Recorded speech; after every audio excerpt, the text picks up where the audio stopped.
What is going to happen at the final judgment?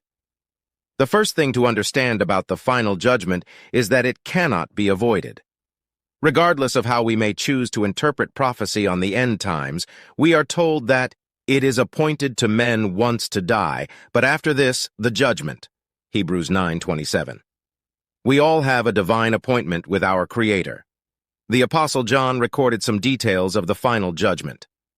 "And I saw a great white throne, and him sitting on it, from whose face the earth and the heaven fled away, and a place was not found for them. And I saw the dead, the small and the great, stand before God. And books were opened, and another book was opened, which is the book of life. And the dead were judged out of those things which were written in the books, according to their works. And the sea gave up the dead in it, and death and hell delivered up the dead in them. And each one of them was judged according to their works. And death and hell were cast into the lake of fire. This is the second death. And if anyone was not found having been written in the book of life, he was cast into the lake of fire." Revelation 20:11-15. This remarkable passage introduces to us the final judgment, the end of human history and the beginning of the eternal state. We can be sure of this. No mistakes will be made in our hearings because we will be judged by a perfect God. Matthew 5:48, 1 John 1:5. This will manifest itself in many undeniable proofs. First, God will be perfectly just and fair. Acts 10:34, Galatians 3:28.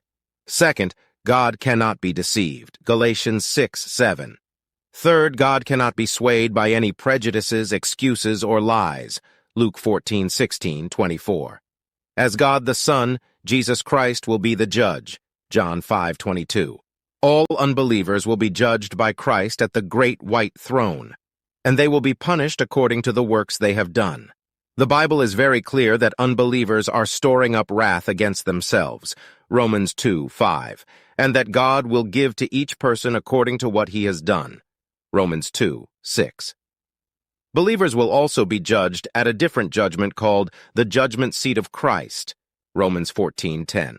But since Christ's righteousness has been imputed to us and our names are written in the book of life, we will be rewarded, not punished, according to our deeds. At the final judgment, the fate of the unsaved will be in the hands of the omniscient God who will judge everyone according to his soul's condition. For now, our fate is in our own hands.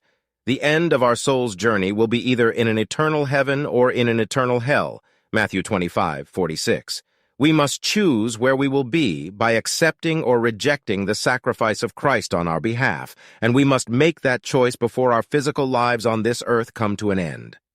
After death, there is no longer a choice, and our fate is to stand before the throne of God, where everything will be open and naked before him, Hebrews 4:13. Romans 2:6 declares that God will give to each person according to what he has done. To help us reach a wider audience with the gospel, follow this page and share the video with friends and everyone. Let's get the gospel to go viral for Jesus. Stay blessed.